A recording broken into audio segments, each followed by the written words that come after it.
itu disebut dengan hudud.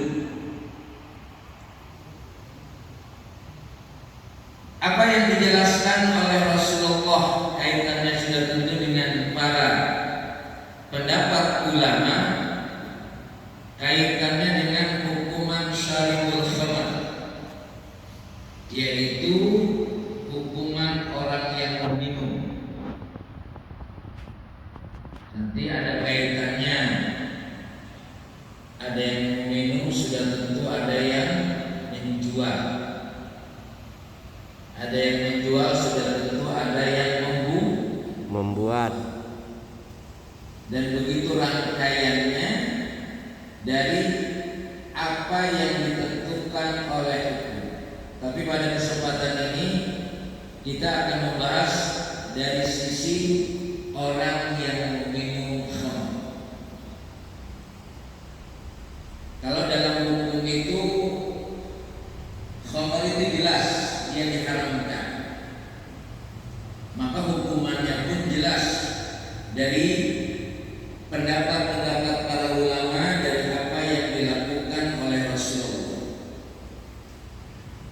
Di antaranya adalah al-fuqaha muttafiquna ala wujubi haddi syaribul khamr wa ala anna haddahu al-jild, bahwa ahli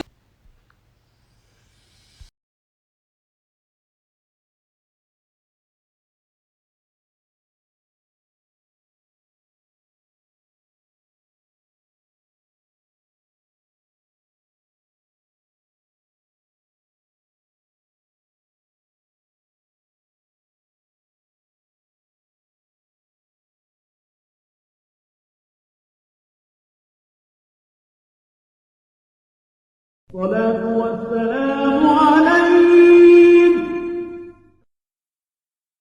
يا إمام المجاهدين يا رسول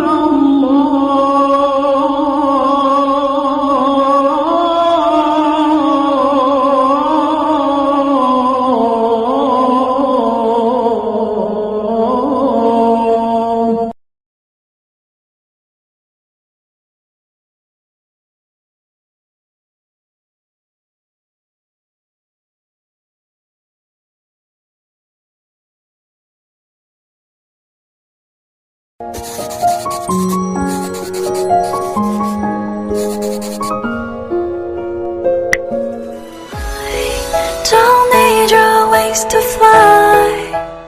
wa ala alihi wa sahbihi ajma'in, amma ba'du.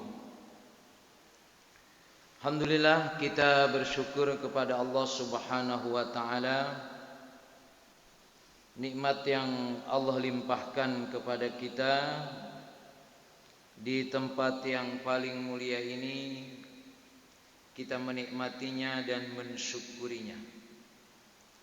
Mudah-mudahan keberadaan kita di tempat yang paling mulia ini, Allah selalu menjaga kita, menjaga kesehatan kita, menjaga iman Islam kita, dan Allah limpahkan segala kebaikan kepada kita. Amin ya rabbal alamin. Salawat serta salam kita sampaikan kepada Nabi kita Muhammad sallallahu alaihi wasallam, Nabi yang menjadi contoh di dalam menjalani hidup dan kehidupan kita ini. Dan sudah tentu tidak ada pilihan lain bagi kita untuk menjalani hidup yang sempurna. Kita tetap istiqamah mengikuti sunnah-sunnah yang dicontohkan oleh Nabi kita Muhammad sallallahu alaihi wasallam. Jamaah yang dimuliakan Allah Subhanahu wa taala, kaitannya dengan khamr, beberapa manfaatnya sekaligus madaratnya, bahayanya sudah kita jelaskan. Dan sudah tentu pengharaman khamr dengan proses yang secara metode dakwah itu memberikan pelajaran kepada kita untuk melarang sesuatu itu tidak bisa langsung kita lakukan, tapi ada proses yang diajarkan oleh proses khamr dalam pengharamannya. Ketika khamr ini dinyatakan haram, berarti di sana ada hukumannya. Hukuman inilah yang ditentukan oleh Allah, yang sudah tentu Allah Maha Tahu dari segala ketentuan-ketentuannya. Maka ketika kita meyakini, mengimani segala apa yang sudah Allah larang, kita hanya katakan sami'na wa ata'na untuk meninggalkannya. Maka di dalam hukuman atau iqab khamr itu disebut dengan hudud. Apa yang dijelaskan oleh Rasulullah kaitannya sudah tentu dengan para pendapat ulama, kaitannya dengan hukuman syaribul khamr, yaitu hukuman orang yang meminum. Nanti ada kaitannya, ada yang meminum sudah tentu ada yang menjual. Ada yang menjual sudah tentu ada yang membuat. Dan begitu rangkaiannya dari apa yang ditentukan oleh hukum. Tapi pada kesempatan ini kita akan membahas dari sisi orang yang meminum khamr.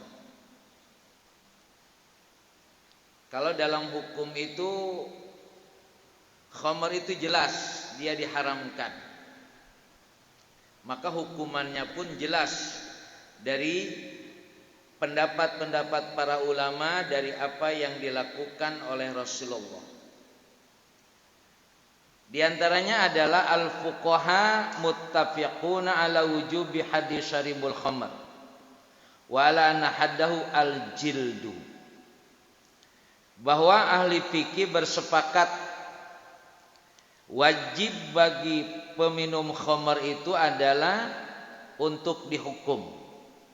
Bentuk hukumannya adalah dicambuk. Bentuk hukumannya adalah dicambuk. Walakinnahum mukhtalifuna fi miqdarihi. Secara hukum para ulama sepakat model hukumnya adalah cambuk. Tapi yang berbeda pendapat adalah berapa kali dicambuknya. Jadi harus bisa membedakan nanti yang dibedakan atau yang berbeda pendapat itu bukan cambuknya, berapa kali dicambuknya. Tapi hukumannya jelas, yaitu dicambuk. Fadhabal ahnaf wa malik ila anau samanuna jildah. Pengikut Imam Hanafi dan Imam Malik, mereka berpendapat bahwa dicambuknya itu 80 kali. Samanuna jildah, 80 kali. Wa dhahaba Syafi'i ila anau arba'un. Tetapi Imam Syafi'i mengatakan 40, bukan 80. Wa anil Imam Ahmad riwayatani. Sedangkan Imam Ahmad itu dia memiliki 2 pendapat. Ada 2 riwayat di sini. Di dalam kitab Mughni dinyatakan wa fihi riwayatani. Ihdahuma annahu samanun. Satu pendapat dari Imam Ahmad ini adalah 80 kali. Jadi kaitannya dengan hukum ini memang menjadi satu problem tersendiri. Maka kalau kita membahas khamar ini, kita berharap nanti ada satu masa memang negara ini sudah bingung menghadapi peminum khamar, mau dihukum apa kira-kira gitu. Ya. Saya tidak tahu di dalam KUHP ada enggak ini orang yang minum khamar ini dihukum. Mungkin nanti ada yang bisa menjelaskan. Tapi kalau narkoba kan jelas ya, ada ya. Jadi kalau narkoba ditanya dalam Al-Quran ada narkoba enggak secara mansus. Yang secara teks ya khamar, maka agak aneh sedikit. Yang di Al-Quran ada ya, itu tidak dilakukan serius. Sedangkan yang tidak ada begitu serius, kalau boleh saya katakan begitu. Karena memang sumbernya ini adalah khamar. Bentuk hukumannya seperti apa, itu jelas di dalam khamar ini. Tapi kalau narkoba itu jelas apa tidak? Tidak, karena apa? Karena yang buat hukum manusia. Walaupun nanti bisa saja manusia berijtihad, hukumnya bisa jadi lebih berat. Karena memang hukum ini membuat orang jera. Bukan hukum ini membuat orang penasaran untuk melakukannya, karena tidak membuat orang yang melakukannya itu jera. Wa bihadza qala Malik wa Tsauri wa Abu Hanifah wa man tabi'ahum al-ijma' as-sahabah fa innahu ruwiya ana Umar istasyara an-nas fi hadil khamr. Faqala Abdurrahman ibnu Auf ij'alhu ka akhafil hudud samanin. Fadaraba Umar samanina wa kataba bihi ila Khalid wa Abi Ubaidah bisyam. Apa yang dijelaskan oleh Imam Malik dan Tsauri dan Abu Hanifah kaitannya dengan ijma'us sahabah.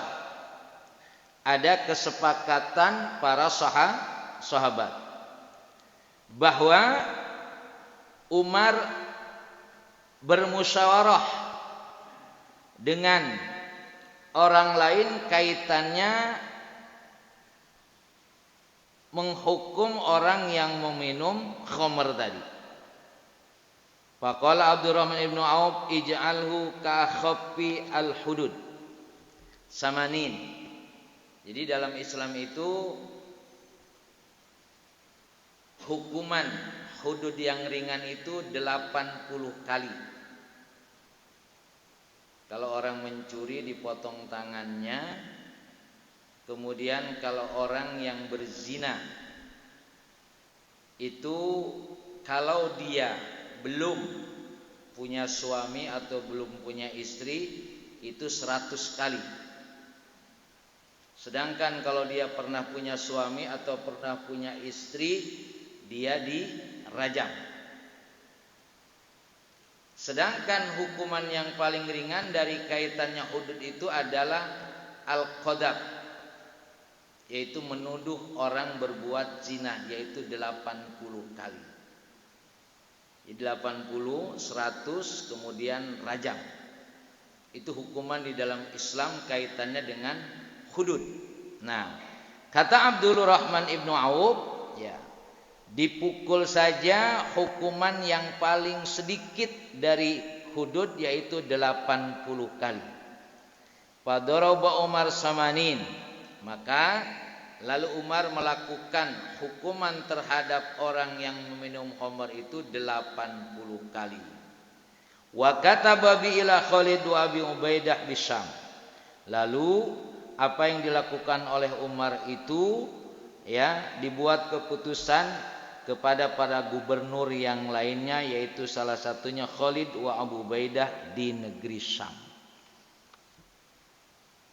Wariya an Ali qala, sedangkan riwayat dari Ali menyatakan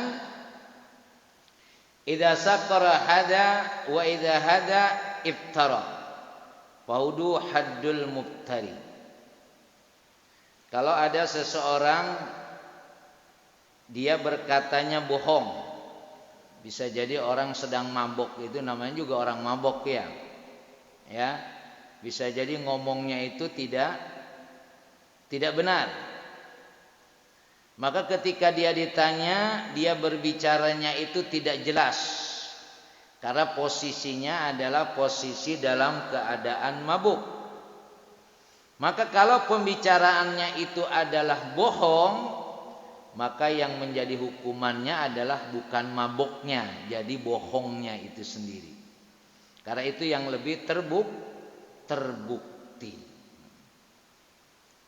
Wa riwayatus saniyah anal had arba'un. Riwayat yang kedua kaitannya dengan hukumannya itu tidak 80 tetapi 40. Tadi yang melakukannya adalah Umar dengan mengadakan musyawarah sehingga hukumannya 80 kali. Itu riwayat pertama. Riwayat yang kedua anal had arba'un, yaitu 40 bukan 80. Ini dalam belajar fikih Bapak Ibu hadirin sekalian, salah satunya kita memiliki ilmu yaitu berbeda pendapat. Dan berbeda pendapat tuh ujungnya damai. Bukan berbeda pendapat ujungnya berantem. Jadi saya kira kalau mungkin ya PKS, ya PDI dan partai-partai lainnya berbeda pendapat tuh harus. Tapi ada ujungnya. Ujungnya untuk kepentingan siapa? Untuk kepentingan bangsa. Untuk kepentingan warga negara, bukan kepentingan pribadi atau kelompok. Ini metode ini harus kita pahami. Jadi soal berbeda pendapat itu adalah sebuah kehidupan yang nyata. Tidak mungkin kita sama. Ya. Sehingga kalau kita berbeda pendapat dengan orang lain, ya kita harus terima. Agreement in disagreement, gitu ya. Kita menerima pendapat ya dengan pendapat yang berbeda. Ini penting dalam fikih. Ya. Salah satu pelajaran terbesar dalam fikih itu adalah kita siap berbeda pendapat. Sudah tentu berbeda pendapat ini adalah ada sumbernya, bukan berbeda pendapat karena kepentingan. Riwayat yang kedua ini adalah anal had arba'un, bukan 80 tapi 40. Wa huwa ikhtiyaru Abi Bakrin wa huwa madhhabus Syafi'i li anna aliyan jaldal Walid ibnu Uqbah arba'in. Riwayatnya ini adalah pilihan dari Abu Bakar. Abu Bakar bukan Abu Bakar ini ya khalifah, tapi Abu Bakar yaitu pengikut madhab Syafi'i.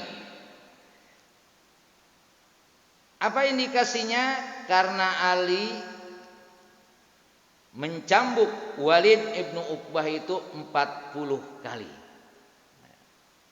Summa qala jalada Rasulullah sallallahu alaihi wasallam arba'in wa Abu Bakar arba'in wa Umar samanin.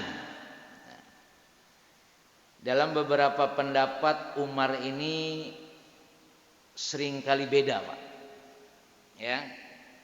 Umar ini seringkali beda dengan Rasulullah.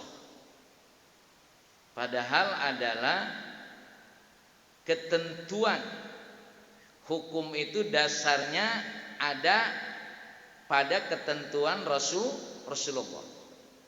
Tapi Umar ini beda. Makanya jangan kaget, bisa jadi Umar ini seperti ketentuan hukumannya itu berbeda dengan apa yang ditentukan oleh Rasulullah. Riwayat lain kaitannya dengan mu'allaf itu pada zaman Umar itu tidak berhak menerima zakat. pada zaman Umar. Ketika Abu Bakar menjadi khalifah, datanglah orang-orang miskin ke Abu Bakar untuk mendapatkan hak dari zakat. Kemudian Abu Bakar menulis surat kepada Umar. Kebetulan Umar waktu itu posisinya adalah Baitul Mal. Ditulislah surat ke Umar bin Khattab dari Abu Bakar sebagai khalifah, bahwa orang ini supaya diberikan hak karena mu'allaf. Diantarkanlah surat itu oleh para mu'allaf kepada Umar bin Khattab. Apa yang dilakukan oleh Umar, Bapak hadirin sekalian? Surat dari Abu Bakar disobek. Surat dari Abu Bakar disobek oleh Umar bin Khattab.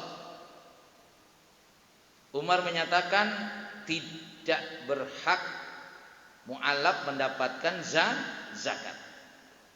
Karena waktu itu posisinya adalah umat Islam sudah kuat. Sudah tidak lagi membutuhkan orang yang masuk Islam cuma sekedar untuk mendapatkan zakat. Kemudian para mu'allaf kembali lagi ke Abu Bakar. Ada pertanyaan yang menarik dari mu'allaf tadi ke Abu Bakar. Apa kata mereka? Abu Bakar sebetulnya yang jadi khalifah ente atau Umar?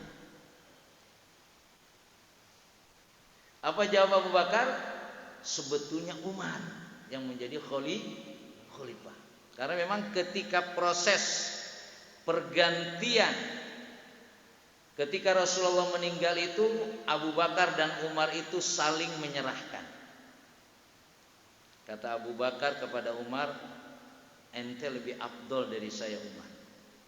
Tapi Umar menyatakan ente lebih afdol daripada saya. Jadi Abu Bakar menjelaskan kebaikan-kebaikan Umar. Umar menjelaskan kebaikan-kebaikan Abu Bakar. Masya Allah. Kalau sekarang yang paling baik siapa? Saya yang pantas memimpin. Luar biasa ya. Ya. Abu Bakar dan Umar begitu luar biasa. Sampai Abu Bakar mengatakan sebetulnya yang menjadi khalifah adalah Umar. Dan ternyata Umar nggak dipecat sama Abu Bakar. Ya. Karena ini soal berbeda pendapat. Dan perbedaan pendapatnya bukan urusan kepentingan pribadi. Saya tidak tahu, mungkin ada yang jadi presiden di sini nanti, insya Allah. Amin. Ya. Kalau menterinya ya atau siapanya berbuat benar ya tetap benar. Jangan sampai nanti babinsa yang dibela, dia yang dipecat. Masya Allah, negeri ini luar biasa. Kalau yang benar tetap benar dalam kondisi apapun. Siapapun yang menyatakan benar harus benar. Karena benar itu adalah hak yang harus kita ikuti. 1 tambah 1 tetap 2. Kan sekarang udah berubah 1 tambah 1 macam-macam ya.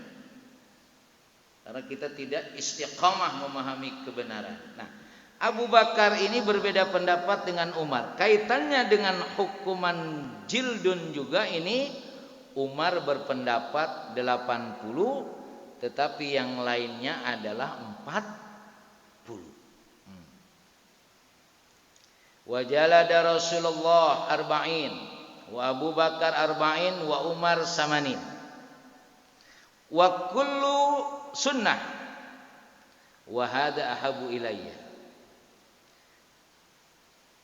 Ketika Rasulullah melakukan cambuknya 40 dan Abu Bakar juga 40, sedangkan Umar 80. Apa kata Umar? Wa kullun sunnah. 40 80 itu adalah sunnah. Artinya ketentuan hukumnya jelas. Wa hada ahabbu ilayya, dan aku mencintai keputusan ini. Wa an Anas qala utiya Rasulullah sallallahu alaihi wasallam bi rajulin qad syaribal khamr fa darabahu bin ni'al nahwa min arba'in. Tsumma utiya bi Abu Bakrin fa sana'a mislu dzalik.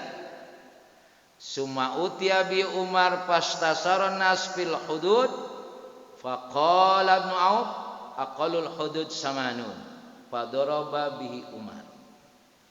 Riwayatnya adalah kaitannya dengan hukuman yang nomor pendapat kedua ini dari Anas. Datang kepada Rasulullah seorang laki-laki yang meminum khamar. Lalu Rasulullah mencambuknya bin ni'al dengan sandal. Ini teknisnya memang agak sedikit menarik. Datang kepada Rasulullah orang yang meminum khamar lalu dicambuknya dengan memakai sandal, yaitu 40 kali. Itu pada zaman kehidupan atau pada zaman Rasulullah. Kemudian semua utiabi Abu Bakrin. Kemudian pada zaman Abu Bakar, yaitu dilakukan sebagaimana Rasulullah 40. Tapi pada zaman Umar, dia lakukan berapa? 80 kali. Jadi berbeda dengan Rasulullah. Jadi tidak mesti Pak ya. Cuma sudah tentu kelasnya harus kelas Umar. Maksud saya adalah kan seringkali ada satu hal kalau itu tidak sesuai dengan apa yang dilakukan oleh Rasulullah itu bid'ah. Makanya di sini harus betul-betul kita arif betul memahaminya. Ya. Yang sudah jelas mansus saja ya. Kalau memang maslahatnya itu adalah kita bisa memahaminya, masih mungkin berbeda sebagaimana Umar mencontohkannya kepada kita. Kan apa yang dilakukan oleh Umar berbeda dengan apa yang dilakukan oleh Nabi Muhammad sallallahu alaihi wasallam. Jelas berbeda itu. Maksud saya adalah jangan terlalu berburu-buru ketika seseorang melakukan satu amalan, bisa jadi berbeda dengan Rasulullah atau Rasulullah tidak melakukannya lalu langsung dikatakan bid'ah. Wa kullu bid'atin dolalah wa kullu dolalatin finnar. Masyaallah. Ini sebagai satu model cara berpikir dari apa yang dicontohkan oleh Umar. Sudah tentu memang kapasitas kita tidak seperti Umar. Kemampuan kita secara akademisi tidak seperti Umar. Tapi kalau hal-hal yang lainnya juga bagian dari apa yang terjadi berbeda dengan Rasulullah, jangan terlalu cepat apa yang dilakukan oleh orang itu bid'ah. Kalau memang setuju ya ikuti, kalau tidak tahan saja. Ya, jangan sampai keluar dari mulut kita itu bid'ah. Alasannya apa? Karena tidak dilakukan oleh Rasulullah. Ya, mungkin saja bid'ah, tapi seberapa kita bisa menyatakan itu bid'ah? Itu menjadi hal yang harus hati-hati. Wa fa'ala Rasul sallallahu alaihi wasallam hujjatal tarku bi fi'li ghairi. Wa la yanaqid al ijma' ala ma khalafa fa'ala Nabi wa Abu Bakrin wa Ali. Kaidahnya memang Bapak hadirin sekalian, apa yang dilakukan oleh Rasulullah itu hujjah, dalil yang harus diikuti. La yajuzu tarku bi fi'li ghairi, dan jangan melakukan amalan kecuali yang dicontohkan oleh Rasulullah. Itu sudah jadi rumus seperti itu. Walayan akid al-ijma' ala ma khalafa fi'lin nabi. Begitu juga kalaupun itu dikatakan ijma' tetapi berbeda dengan apa yang dilakukan oleh nabi, berarti ijma' itu salah. Ya. Kalau dikatakan ini ijma' tapi ijma'nya khalafa fi'lan nabi, berbeda dengan dilakukan oleh nabi, maka ini pun tidak bisa dijadikan dalil. Fatuhmal az-ziyada min Umar ala anna ta'zir yajuzu fi'luhu idza ra'ahu al-imam wa yurajjih hada anna Umar kana jalid ar-rajul al-qawi al-munhamik bi syarbi samanin. Lalu kenapa Umar melakukan 80 tidak 40? Kita lihat. Umar melakukan 80 itu, 40-nya itu sesuai dengan apa yang dilakukan oleh Nabi. Sedangkan 40 yang lainnya adalah ta'zir, yaitu pelajaran sebagai sanksi. Nah, di sini pemimpin harus berani sebut saja mungkin menambah beban terhadap si pelanggar, kaitannya sebagai sanksi tambahan. Justru jangan sampai hukuman terhadap pencuri begitu berat, tetapi kepada koruptor kelihatannya lebih ringan. Mestinya harus lebih memberatkan sebagai sanksi. Ini metode yang dilakukan oleh Umar. Rasulullah melakukan 40 sebagai hukuman yang mutlak, tapi 40 ditambah oleh Umar ini adalah sebagai sanksi terhadap orang yang melakukannya. Kan beda ya, mungkin hukuman kepada kopral sama jenderal beda pasti ya. Mestinya begitu, jangan dibalik. Nah, ini sebagai satu metode yang dikatakan kenapa Umar melakukan 80 tidak 40. Yang 40 dilakukan oleh Umar itu adalah ta'zir namanya. Ya. Ta'zir itu adalah sebagai pelajaran berupa sanksi.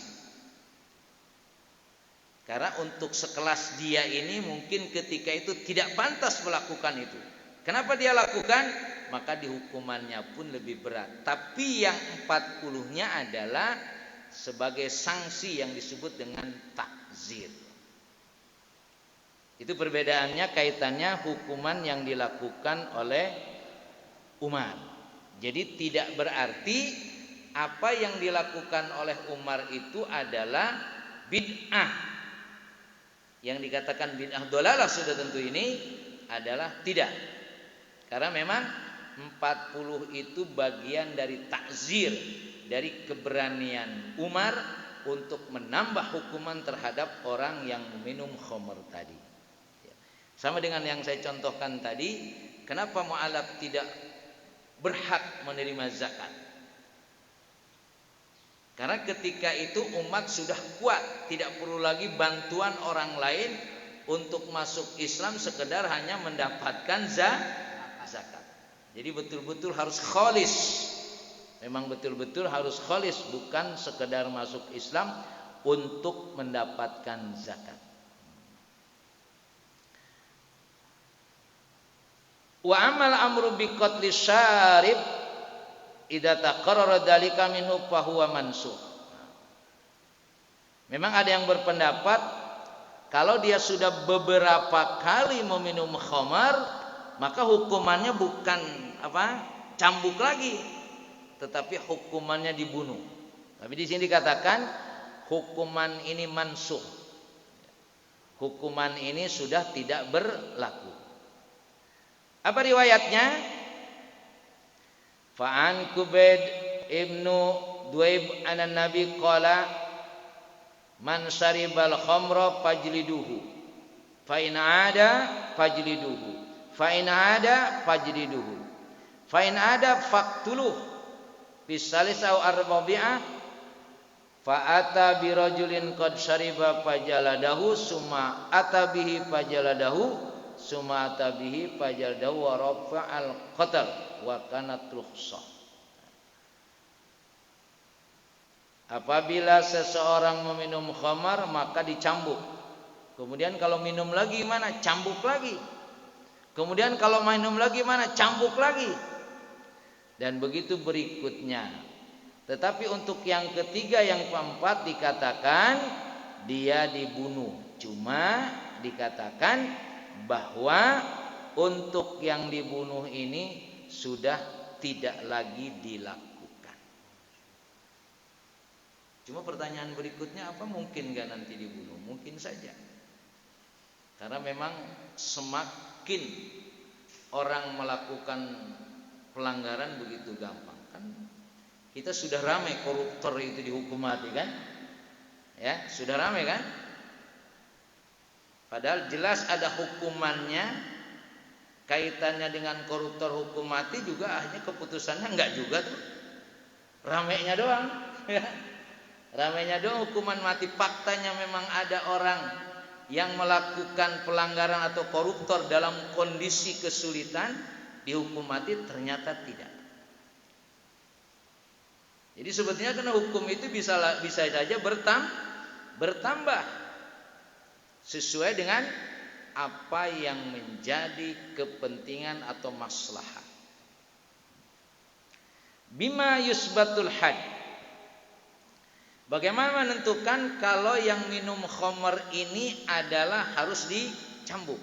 Bagaimana ketentuannya? Pertama, al-iqrar, yaitu dia mengaku. Jadi pada zaman kehidupan sahabat itu atau Rasulullah, pada zaman Rasulullah itu ada orang melakukan zina ngaku, minta dirajam, Masya Allah. Jadi makanya hidup ini sebetulnya kalau saya pahami bukan masalah kita berbuat salah, tapi ngakunya berani enggak apa yang sudah dilakukan. Biasanya orang berani melakukan kesalahan, tetapi begitu dia dihukum malah dia berusaha mengaku tidak melakukan. Maka salah satunya adalah al-iqrar. I'tirafus syarib bi'annahu syarbul khamr. Bahwa yang meminumnya tuh ngaku, saya nih minum khamr. Sebagaimana riwayat orang datang ke Rasulullah, seorang perempuan datang ke Rasulullah, Rasulullah zina itu, saya berzina. Ngaku dia berzina. Tapi Rasulullah tidak pedulikan perempuan itu. Karena tidak ada bukti. Jadi ngaku tetap ada bukti. Beberapa bulan kemudian si perempuan datang lagi, ya Rasulullah saya berzina. Tuh, gendut, hamil. Baru Rasulullah memperhatikan apa yang diakui oleh si perempuan itu. Lalu dipesankan kepada walinya, jaga si perempuan itu, nanti setelah melahirkan, baru dia kembali. Dijagalah si perempuan itu, setelah dia melahirkan, lalu menyusui anaknya 2 tahun, lalu datang lagi kepada Rasulullah, baru dirajam. Kalau orang kita insya Allah sudah kabur. Jadi melakukan kesalahan itu bagi manusia sebut saja wajar saja melakukan kesalahan. Yang jadi masalah adalah berani enggak menghadapi hukuman. Sampai si perempuan ini tahu betul kalau dia akan dirajam, akan dimatikan dalam hukumannya. Maka setelah dia melahirkan, lalu menyusui bayinya tadi, baru bayinya diserahkan, dia datang ke dirajam sampai mati. Begitu dirajam sampai mati, dirawatlah sebagaimana orang meninggal. Dalam riwayat Rasulullah ikut menyolatkan, Masya Allah. Ya, Rasulullah ikut menyolatkan, padahal si perempuan ini melakukan zina. Para sahabat protes juga, Rasulullah, kenapa engkau salatkan orang yang melakukan zina? Apa kata Rasulullah? Dia sudah mengaku, dan andaikan dosanya dibagikan kepada orang Madinah sudah kehabisan. Apa yang menghabiskan dosanya? Karena mengaku. Makanya kita ini ya sudahlah, sudah melakukan kesalahan, ya, sudah melakukan dosa dengan segala alasan-alasannya, sudah tinggal astagfirullahaladzim, selesai. Karena memang satu, manusia memungkinkan berbuat salah, tapi Allah memastikan bahwa Allah Ghafurur Rahim. Allah Maha Pengampun dan Maha Kasih dan Sayang. Pertama, al-iqrar, mengaku bahwa dia minum khamar. Yang kedua, syahidaini adlaini. Yang kedua adalah tetap ada saksi, dan saksinya ini adil, betul-betul memang menyaksikan orang ini adalah meminum khamar. Jadi tidak semua orang melakukan kesalahan lalu mengaku, tidak ada bukti, tidak ada saksi lalu hukum, tidak, Pak. Ya. Prosesnya bisa jadi begitu ketat. Mengaku saja tidak cukup, tetapi harus ada bukti pengakuannya. Sebagaimana tadi awalnya ketika si perempuan tadi menyatakan saya berzina, ya, tidak ada saksi. Kan tidak ada saksi. Juga tidak ada bukti. Enggak bisa dinyatakan, dia lalu dirajam. Tapi setelah ada bukti, apa buktinya? Hamil. Baru diambil keputusan. Wahtalafal fuqaha fi subutihi birraihah. Masya Allah. Ulama berbeda pendapat, ulama fikih kaitannya dengan aromanya saja ini. Ini kayaknya lu habis minum khamr ya. Mungkin pada orang tertentu itu, orang yang biasa ngerokok kan bau rokoknya ada ya. Nah, apakah ketika orang ini ada aroma bau khamr, ya, lalu juga dinyatakan dia peminum khamr? Ikhtalafa, berbeda pendapat. Ya, kalau tadi jelas mengaku bahwa dia minum khamr, kedua ada saksi, sudah eksekusi, bro. Tapi ketika ada orang yang aromanya ini kok aroma khamr, ulama berbeda pendapat. Fadhahabat al-Malikiyah ila annahu yajib al-had idza syahida bi ra'yiha indal hakim syahidani adlan li annaha tadullu ala syurbi kadalalati saut wal khatti. Pendapat pengikut Imam Malik, mereka mengatakan kalau aromanya saja memang ada dan ada dua saksi, ya, itu tetap dia harus dihukum. Jadi aromanya tadi dengan dua saksi tadi, menurut pengikut Imam Malik, dia harus dihukum. Wadhaba Abu Hanifah wa Syafi'i lana la yusbat al-had bi ra'iha li wujuhi subha wa rawaih tatasyabah wal hudud tadra'u bis syubhat. Sedangkan Imam Abu Hanifah dan Imam Syafi'i menyatakan tidak. Orang yang hanya raihahnya saja, aromanya saja, itu tidak bisa. Kenapa? Karena raihah, aroma itu bisa jadi mungkin aroma khamr hampir sama dengan aroma yang lain. Ada kemungkinan. Ya. Aroma khamr kemungkinan juga sama dengan aroma-aroma yang lain. Berarti ini namanya syubhat. Dalam hukum itu ada halal jelas, haram jelas. Syubhat halal juga tidak, haram juga tidak. Maka al halal bayyinun kata Rasulullah. Al haram bayyinun. Kalau dia tidak bisa dinyatakan halal, tidak bisa dinyatakan haram, itu namanya syubhat. Syubhat itu bisa halal, bisa haram. Tetapi kita tidak bisa mengambil kesimpulan. Misalkan dalam satu, ya sebut saja dalam satu kerja, Bapak selesai kerja mungkin dikasih uang. Pertanyaannya, uang itu halal atau haram? Harus dipastikan. Ini halal apa haram ya? Halal aja dah, nggak bisa begitu. Ya, itu karena ada hukum bainal halal wal haram, namanya syubhat. Kepastian hukumnya tidak ada. Nah, maka dikatakan oleh Imam Abu Hanifah dan Imam Syafi'i ini, raihahnya saja itu, aromanya saja itu tidak bisa dipastikan itu adalah dia peminum khamar. Karena bisa jadi aroma khamar dengan yang lainnya bisa jadi hampir sama. Ini namanya kehati-hatian dalam hukum. Jadi wal hudud tadra'u bisyubuhat.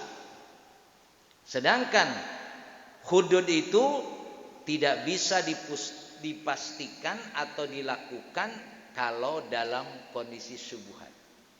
Saya kasih contoh yang agak sederhana memahaminya. Nikah mut'ah.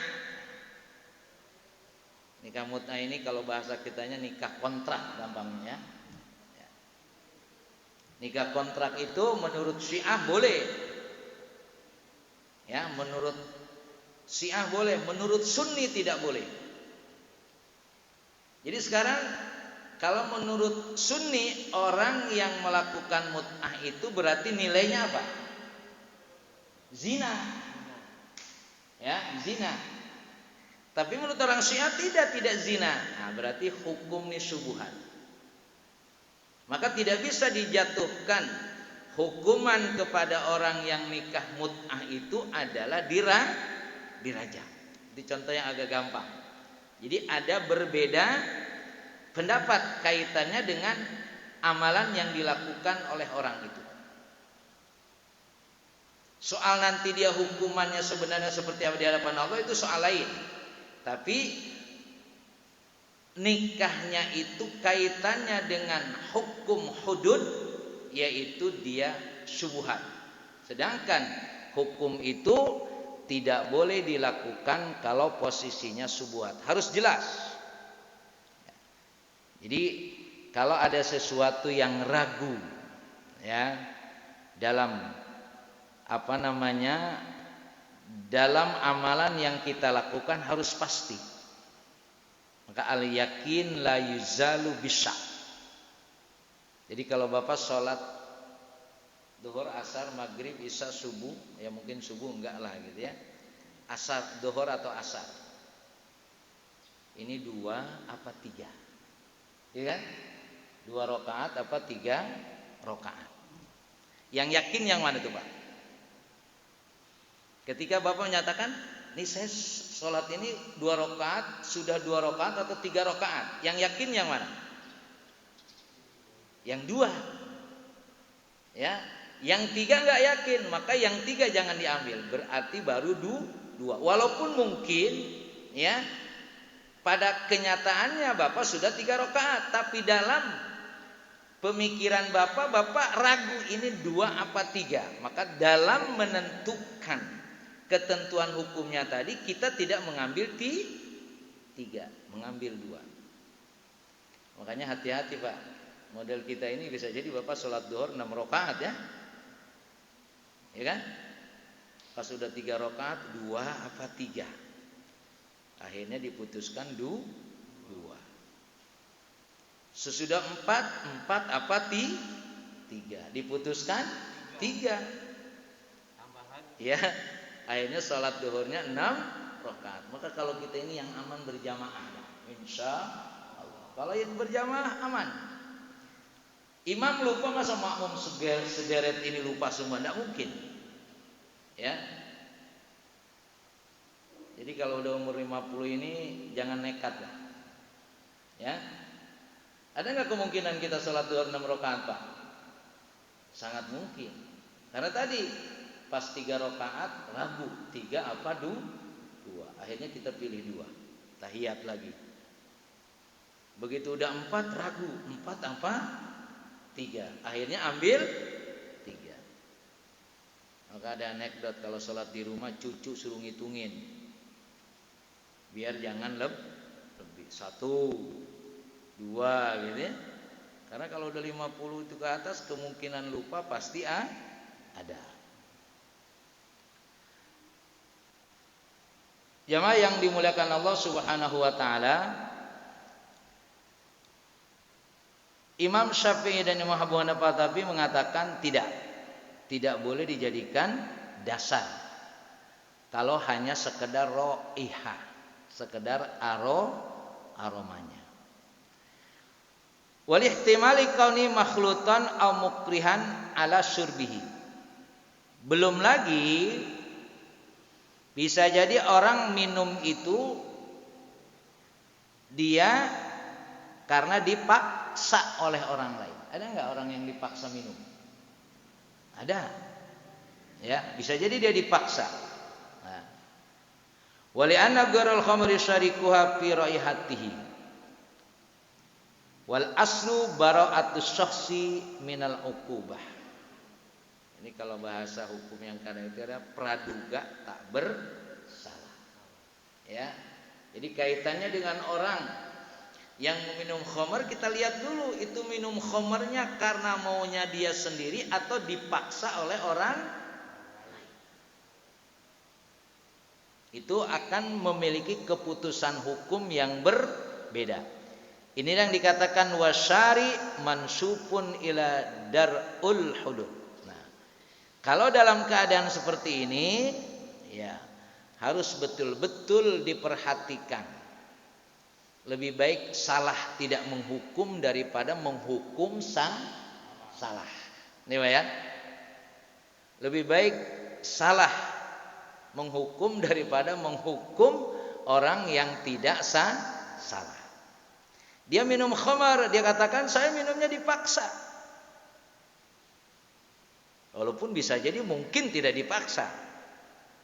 Sehingga seorang hakim harus menyatakan bahwa karena dia dipaksa maka dia tidak dihukum. Karena meminumnya tadi karena dipaksa. Wallahu alam kondisi anak-anak kita gitu ya. Ketika melakukan hal yang memang salah bisa jadi dipengaruhi oleh teman yang lain. Harus betul-betul kita yakin ya supaya kita tidak keliru menghukum. Kemudian syurutu iqamatil had. Syarat menghukum orang yang minum khamr itu adalah pertama al-aqlu. Dia berakal, li'annahu manatut taqlid. Karena orang berakal itu menjadi dasar seseorang bisa dihukum. Fala yahidul majnun bi syarbil khamr. Orang gila minum khamr ya, enggak bisa dihukum. Makanya ada beberapa kasus dulu ya, ustadz dibunuh, pembunuhnya gila. Kalau memang betul-betul gila ya tidak dihukum. Cuma masalahnya kok nih orang gila yang dibunuh ustadz gitu. Ya. Pinter banget nih yang orang gila ini. Tapi memang dasar orang yang melakukan kesalahan itu memang dia betul-betul orang yang berakal, bukan orang gila. Jadi kalau orang gila tuh bebas. Orang gila boleh meninggalkan sholat? Boleh, bebas dia tidak perlu sholat. Makanya kalau ada yang nggak sholat berarti hati-hati sama orang yang nggak sholat. Ya, cuma dia nggak ngaku saja kalau gila gitu ya. Nah, majnun, ya, gila itu bahasanya majnun. Kalau dia gila maka tidak dihukum. Begitu juga yulhaq bi al-ma'tuh. Begitu juga orang yang mabok atau orang yang idiot itu masuk kepada kategori orang yang tidak mungkin dihukum. Cuma kepastiannya itu nanti ada ahlinya, ya. Untuk menentukan memang orang ini gila, orang ini begini, ilmunya sudah ada. Tinggal kepastiannya saja yang harus ada. Kedua, al-bulugh. Orang yang sudah balik. Fa idza syariba sabi fa inna la yuqam alai ahad yanu ghairu mukallaf. Jadi kalau ada anak kecil ya, belum balik dia minum khamar, ya enggak dihukum, ya. Karena dia belum mukallaf. Yang ketiga al-ikhtiyar. Ikhtiar itu memang pilihannya. Itu yang dikatakan tadi, bisa jadi dia minum khamar itu bukan pilihannya karena dipaksa. Nah, ini dia. Ya.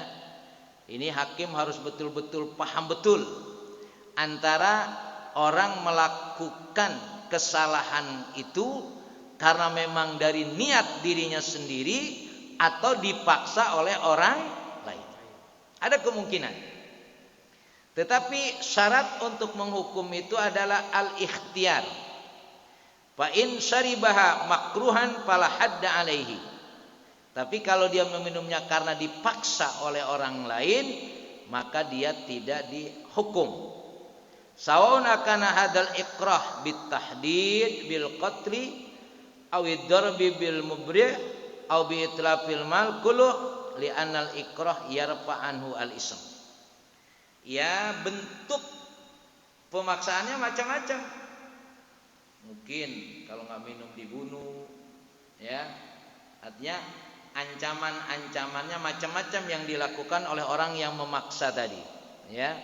Mungkin dipukuli atau mungkin hartanya diambil, ya, supaya dia mengikuti apa yang diperintahkan oleh yang memaksa tadi. Nah, li'annal ikrah yurfa anhu al-ism. Sedangkan orang yang dipaksa oleh orang lain itu dia tidak berdosa. Ya, sampai memang andaikan kalau kita dipaksa suruh mengatakan kafir, menyebut misalkan dewa itu adalah Tuhan kita, kalau tidak kita katakan kita akan dibunuh, ya. Boleh kita milih. Kita mengatakannya hanya sekedar mengatakan, tapi hati kita tidak mengatakan. Wa qalbuhu mutmainnun bil iman. Dalam rangka kita tidak dibunuh. Boleh, mungkin ada wallahu alam kondisinya. Yang jelas pemaksaan ini tidak menjadikan orang itu berdosa. Apa kata Rasulullah? Rufi'a an ummati al khata wa nisan wa mastukrihu alaihi. Rufi'a diangkat, tidak ditulis dosanya, ya, bagi umatku kata Rasulullah, kalau dia keliru dan lupa dan dipaksa. Cuma jangan dipahami kita ini keliru karena nggak tahu ilmunya, tapi nggak mau tolabul Makanya kita yang hadir di majlis ini, masya Allah, bisa jadi masih ada kekeliruan kita, masih ada kesalahan kita. Insya Allah Allah ampuni. Ya, yang jadi masalah banyak yang nggak tahu dari apa yang kita lakukan, tapi kita tidak mau hadir di majlis ilmu. Kekeliruan kita, dosa kita, ya, ketika kita rajin hadir di majlis ilmu, mau bertanya, mau baca buku, ya, cuma sebetulnya kesalahan kita yang kita lakukan itu belum sampai pada babnya yang kita baca, atau ustadz belum menjelaskannya sehingga kita tidak tahu. Begitu tahu, dan kita tinggalkan, maka rufi'al qalam. Makanya terus kita hadir ke majelis ilmu ini, ya. Karena apa? Bisa jadi banyak kekeliruan yang kita lakukan, tapi kita tidak berusaha mengurangi kekeliruan itu. Saya kira ini yang bisa saya sampaikan kaitannya dengan hukuman peminum khamr itu. Ada yang berpendapat 40 cambukan, ada yang berpendapat 80. Terutama dilakukan adalah oleh Umar. Coba memang alasan Umar melakukan pendapat yang lain, sebetulnya tetap Umar melakukan 40. Cuma yang 40-nya adalah sebagai takzir. Ini keberanian seorang pemimpin menambah hukuman terhadap orang yang begitu mudah melakukan pelanggaran. Kemudian ketetapan kaitannya dengan orang yang minum khamr ini adalah pertama dia mengaku bahwa dia adalah minum khamr. Kedua ada saksi, 2 saksi yang adil bahwa dia dinyatakan adalah peminum khamr. Kemudian syarat untuk menghukum berikutnya adalah dia adalah berakal, bukan orang gila. Dia adalah bulugh, sudah balik, bukan anak kecil. Kemudian dia melakukannya karena pilihannya, bukan dipaksa oleh orang lain. Wallahu a'lam bishawab. Saya kembalikan ke moderator, mungkin ada yang menambahkan atau bertanya. Assalamualaikum warahmatullahi wabarakatuh. Waalaikumsalam warahmatullahi wabarakatuh. Terima kasih. Mudah-mudahan ini menambah ketahuan kita atau ilmu kita tentang khamr. Saya tidak panjang lebar, kami buka sesi pertanyaan di sebelah kiri, di sebelah tengah maupun di sebelah kanan. Kami persilahkan. Yang satu Pak Toto, di sebelah kiri saya. Yang di tengah ada Pak Edi, baik. Di sebelah kanan, insyaallah baru 2 Pak Ustaz, kami persilahkan.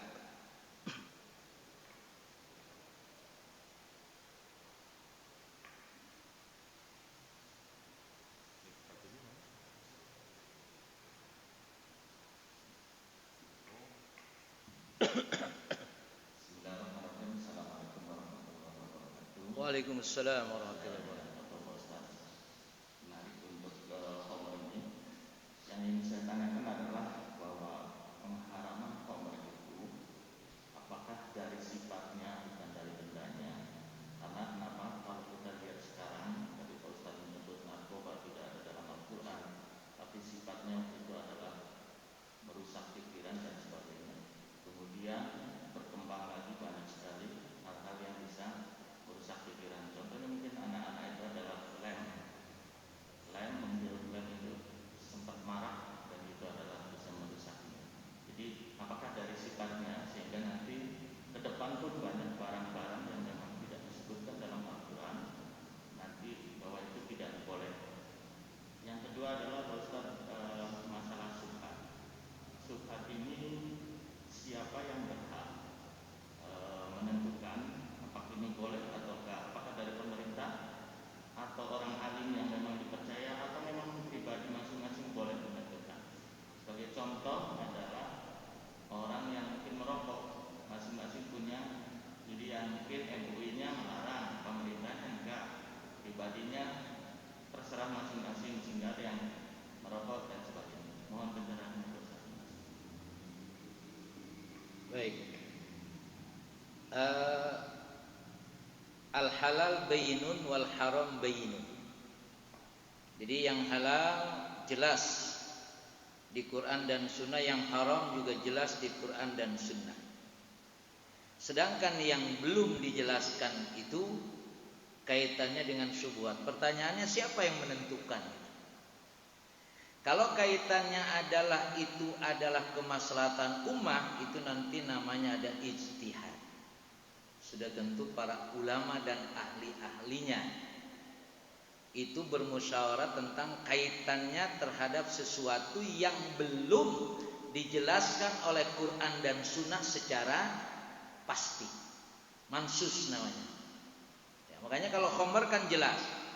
Narkoba dengan berbagai macamnya itu kan tidak disebutkan. Makanya yang menjadi ukuran bisa jadi zatnya. Yang menjadi kunci zatnya, cuma sifatnya juga menjadi perkembangan karena ada dampak buruknya.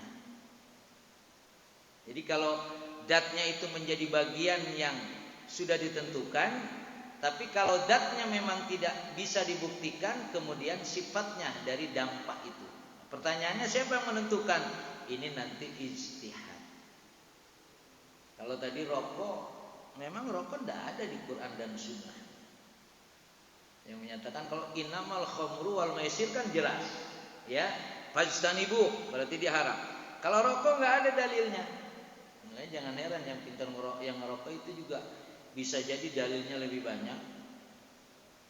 Ustadz ada yang demen ngerokok, dia punya dalil, ya kan? Nah sekarang kembali, ada nggak yang mengharamkan rokok? Ada yang berpendapat bukan rokoknya yang haram, tapi adalah sifat rokok dampak kepada kesehatan.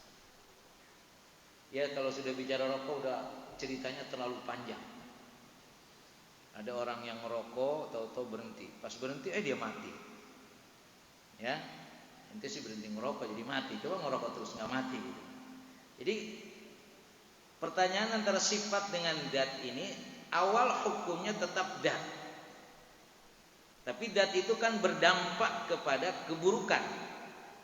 Maka zatnya tidak ada, tapi sifatnya ada pada dampak keburukan, maka itu pun menjadi haram. Sudah tentu yang menentukan siapa? Ijtihad para ulama. Sekarang boleh nggak kita menyatakan keputusan haram ini adalah kembali kepada kita? Sangat boleh. Kayak tadi tuh, Bapak dikasih duit, habis kerja dikasih duit. Ini duit ini halal atau haram? Saya kasih contoh. Amiluz zakah, orang yang profesinya adalah pemungut zakat. Dalam Quran itu amiluz zakah. Jadi ada riwayat pekerja zakat itu datang ke seseorang, ya, kata muzaki, ya, ini kewajiban zakat saya. Tapi ini adalah hadiah untuk kamu. Ya, pejabatnya ya, kata muzaki, ya, ini kewajiban zakat saya sekian. Tapi ini untuk kamu. Ini untuk kamu ini boleh apa enggak? Halal atau haram? Halal. Dalam riwayat kata Rasulullah, ini haram karena kalau kamu tidak menjadi pejabat, kamu tidak mungkin menerima hadiah itu. Ya, ujug-ujug orang datang ngasih hadiah, ada nggak ke kita? Nggak ada. Nah, ini nyatakan tadi, ya, secara akal kayaknya halal ya. Saya dikasih sih. Tapi ternyata kata Rasulullah, kalau kamu tidak menjadi pemungut zakat, tidak menjadi pejabat, kira gampangnya, kamu akan dapat hadiah enggak dari orang itu? Enggak. Gara-gara kamu jadi pejabat, kamu dapat hadiah, maka ini tidak berhak. Gitu Pak ya. Cuma untuk menentukan itu kan kalau kita udah mau dikasih sih kamu. Ya, apalagi sudah bekerja ya dengan maksimal ya, tugasnya diselesaikan. Pokoknya udah menarik dah jawabannya. Tapi contoh ini menjadi kepastian hukum. Ketika pejabat mendapatkan sesuatu itu karena dia jadi pejabat. Kalau dia nggak jadi pejabat nggak dapat. Itu contohnya Pak. Kasus yang dilakukan oleh amiluz zakat, cerita kepada Rasulullah. Distorkanlah zakat kepada Rasulullah, tapi ini enggak. Ini hadiah dari orang berikan zakat. Dijelaskan oleh Rasulullah seperti tadi. Begitu Pak? Baik. Tadi siapa? Silakan. Oh Pak Edi, Masya Allah. Silakan.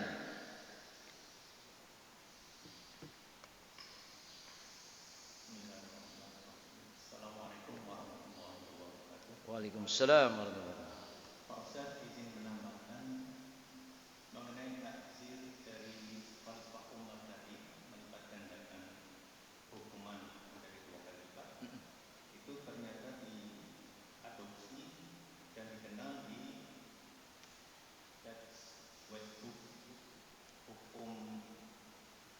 benda yang ditinggalkan juga di KUHP kita, yaitu yang dikenal dengan misalnya residivis itu ditambah hukumannya sepertiga, kadarnya yang berbeda Pak Ustaz. Kalau takzir kalau Umar tadi 100%, tapi di KUHP itu sepertiganya. Misalnya tadi tindak pidana dilakukan oleh orang-orang yang tahu hukum, polisi, hakim, atau jaksa, ditambah juga hukumannya sepertiganya. Dan ada juga yang lain. Nah, mengenai hukum yang ditetapkan oleh Khalifah Umar yang saya tanyakan Pak Ustaz, sikap kita sebagai orang yang awam, yang jauh dari Khalifah Umar, apalagi dibandingkan Rasulullah, itu bagaimana Pak Ustaz menyikapi ada dua hal. Yang pertama dicontohkan Nabi, yang kedua dicontohkan oleh Khalifah Umar. Kalau menurut hierarki prioritas memang kita sebaiknya mengikuti Rasulullah. Nabi Rasulullah, karena hierarkinya memang yang pertama, yang kedua baru Khalifah Umar. Jadi sikap kita bagaimana Pak Ustaz? Terima kasih. Assalamualaikum warahmatullahi wabarakatuh. Waalaikumsalam. Yang bisa mengikuti metode Umar ini kan penegak hukum ya. Kalau kita ini kan hanya mengikuti keputusan hukum. Jadi kalau dalam bahasa sikap kita seperti apa, itu lebih kepada pemahaman saja. Tidak dalam bentuk praktis hukuman kepada orang, karena kita tidak punya kekuasaan untuk menghukum.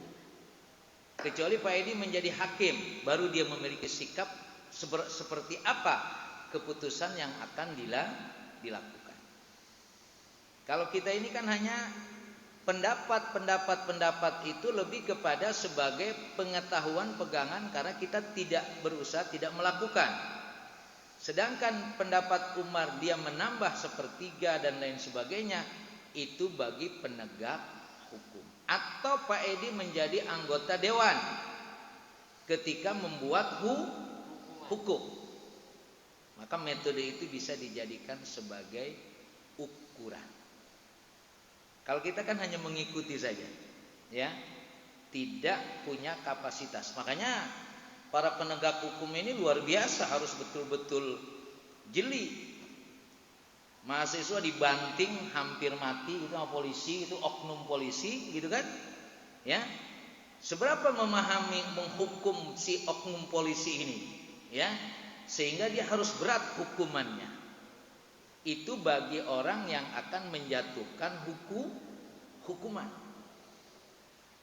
Ya, dalam beberapa kasus mungkin bisa juga kita secara pribadi. Contoh, kalau ada hadis asqalus shalah 'alal munafiqina shalatul isya wa shalatul fajri. Law ya'lamuna ma fi ma la'atuhuma walau habwan. Kata Rasulullah, salat yang paling berat buat orang munafik itu adalah salat isya dan subuh kalau dia tidak berjamaah. Bapak berani nggak menyatakan kalau saya tidak salat isya dan subuh saya berarti munafik nih, makanya saya berusaha untuk salat isya dan subuh berjamaah. Itu ketika kita mengambil keputusan. Karena salat berjamaah itu secara hukum apa? Sunnah muakkadah. Tapi dalam hadis lain Rasul menyatakan kalau orang tidak sholat isya dan subuh berjamaah itu munafik. Bagaimana kita bersikap gitu ya? Bisa kita bersikap sendiri, ya Allah, berarti kalau hadis ini saya ambil untuk pelajaran saya, gitu kan? Kembali kepada sikap tadi ya. Berarti jangan-jangan saya munafik, maka saya tidak mungkin meninggalkan sholat isya dan subuh berjamaah. Karena itu kaitannya dengan apa yang menjadi kepentingan pribadi. Tapi kalau tadi Umar itu kan kepentingannya adalah buat penegak hukum. Mau enggak dia menambahkan tambahan hukumnya sebagai takzir, tapi sudah tentu perlu keberanian. Dan hakim punya kapasitas itu. ya, untuk menambah takzir kepada para orang yang melakukan atau terhadap terdakwa. Begitu Pak Edi? Ya, jadi kalau saya kasih contoh antara pribadi dengan penegak hukum tadi, sholat isya dan subuh itu kata Rasulullah adalah berat bagi orang munafik. Atau dengan kata lain, kalau dia tidak sholat isya dan subuh, berarti dia munafik. Itu kembali kepada kita. Jangan dipaksakan kepada orang lain. Ente munafik, ente enggak sholat isya dan subuh, jangan. Ya, karena hukum dasarnya adalah sholat berjamaah itu adalah sunnah muakkadah.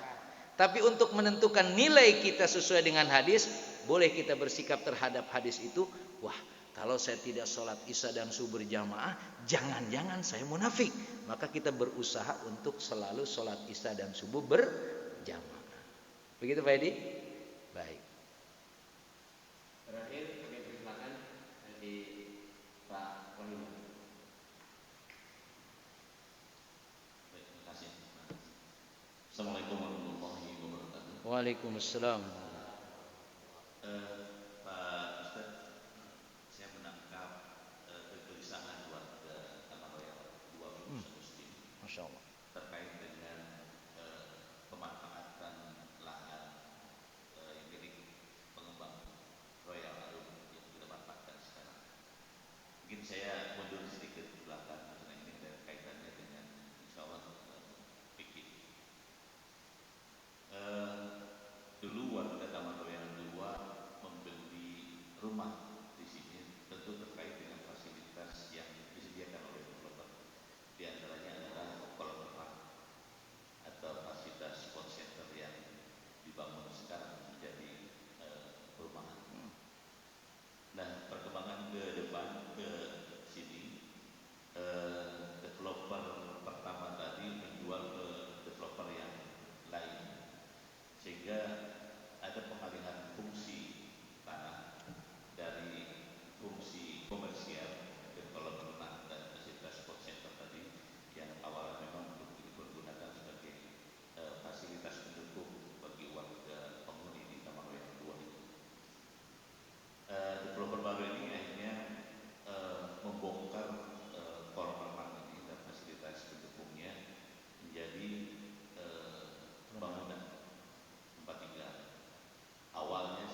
Waalaikumsalam.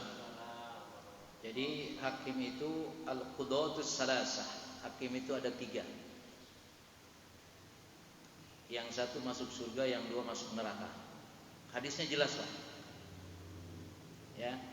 Kapan hakim itu masuk surga? Keputusannya sesuai dengan pengetahuannya, dengan fakta-fakta yang ada. Maka dia putuskan. Apakah keputusan hakim itu mesti benar di hadapan Allah? Bisa jadi salah. Tapi ilmunya sudah dia curahkan untuk memahami masalah yang dihadapi. Faktanya sudah dia cari sesuai dengan saksi-saksi yang ada, maka dia memutuskan. Pertanyaannya adalah, keputusan hakim itu salah atau benar? Di hadapan Allah sudah tentu ya. Bisa jadi salah, bisa jadi benar. Di hadapan Allah, andaikan pun dia salah, tetap dapat pahala 1. Kalau benar dapat pahala 2. Yang jadi masalah adalah dia sudah gunakan pengetahuannya, faktanya dan lain sebagainya, dia akan putuskan. Di belakang wanipiro. Berubah enggak hukumannya? Berubah. Ilmunya sudah dia pakai sesuai dengan apa yang menjadi akan diputuskannya. Tapi bisikan ada wanipiro. Berubah hukumannya, masuk neraka dia. Yang ketiganya itu adalah dia memutuskannya ilmunya seadanya. Ya. Dia jadi hakim sebetulnya sih enggak pantas jadi hakim, ilmunya enggak jelas. Tapi kebetulan mungkin saudara yang jadi hakim, jadilah dia hakim. Dia putuskan, berarti memutuskannya tidak dengan ilmunya. Jadi hakim itu insya Allah gampang masuk surganya, insya Allah masuk nerakanya lebih gampang juga. Jadi begitu ya. Jadi kalau putusannya sesuai dengan ilmunya dan dia betul-betul tidak dipengaruhi oleh apapun, andaikan pun salah di hadapan Allah, di hadapan manusia pasti beda ya. Di hadapan Allah, andaikan dia salah di hadapan Allah tetap dapat pahala. Gitu. Kemudian kaitannya dengan apa yang dijelaskan oleh Pak Rohiman tadi, ini kan ada hak dan kewajiban. Ya. Ini sebetulnya pembangunan ini hukumnya itu adalah menjadi hak warga dan menjadi kewajiban developer. Seberapa hak dan kewajiban itu bisa didamaikan. Kalau urusan muamalah tinggal persetujuannya saja. Selesai. Urusan muamalah ya. Bapak maling. Ya, maling punya harta seseorang. Bapak bilang, "Pak, punya Bapak saya curi tadi." Ya enggak apa-apa. Halal, selesai Pak. Jadi kalau urusan muamalah kembali kepada manusia. Nah, sekarang pertanyaannya, itu lokasi mubazir apa enggak? Mubazir otomatis. Maka harus bersama-sama. Jangan sampai tidak mubazir, gimana caranya? Dimanfaatkan. Iya, dimanfaatkan tadi ya. Nah, dimanfaatkan pemilik tanah siapa? Developer ya. Sekarang pertanyaannya, ketika kita mau memanfaatkan itu, yang berhak mengeluarkan izin siapa?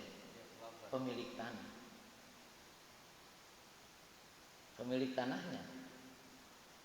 Atau nanti ada lagi, ada tanah yang tidak dimanfaatkan, ada istilahnya ihyaul mawat, menghidupkan tanah. Tanah ini tidak dimanfaatkan, kita bisa memanfaatkan tanah itu. Tapi kita bukan pemilik, cuma tetap ada yang mengambil keputusan, negara yang mengambil keputusan. Kalau punya pribadi, berarti kembali kepada si pemiliknya. Karena kan ada tanah negara kan yang nganggur, ya kan?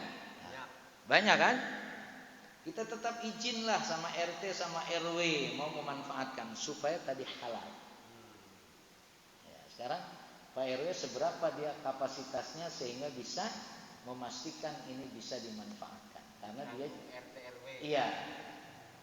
Jangan sampai mubazir. Itu aja. Ini kan soal muamalah. Soal muamalah kembali kepada kesepakatan kita. Selama tidak berlawanan dengan Quran dan Sunnah. Wah, ini nggak dimanfaatkan yuk, kita buat aja surat sama Pak Lurah gitu ya.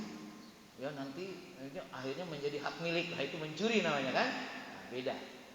Makanya mungkin pemanfaatan bisa jadi sesuai dengan keputusan penguasa RT RW ke atas, tapi kepemilikan berbeda. Saya kira begitu, Pak Haji. Ya. Jadi tanam korma lah di situ, insyaallah. Baik, saya kira ini. Baik, terima kasih Bapak Ibu sekalian. Sudah selesai juga kajian tersebut Sabtu pagi ini. Terima kasih sekali lagi dan mudah-mudahan niat yang sudah kita sampaikan mudah-mudahan diterima Allah Subhanahu wa taala. Amin amin ya rabbal alamin. Dengan ucapan alhamdulillah kami tutup. Mohon maaf apabila ada kekurangan. Assalamualaikum warahmatullahi wabarakatuh. Assalamualaikum.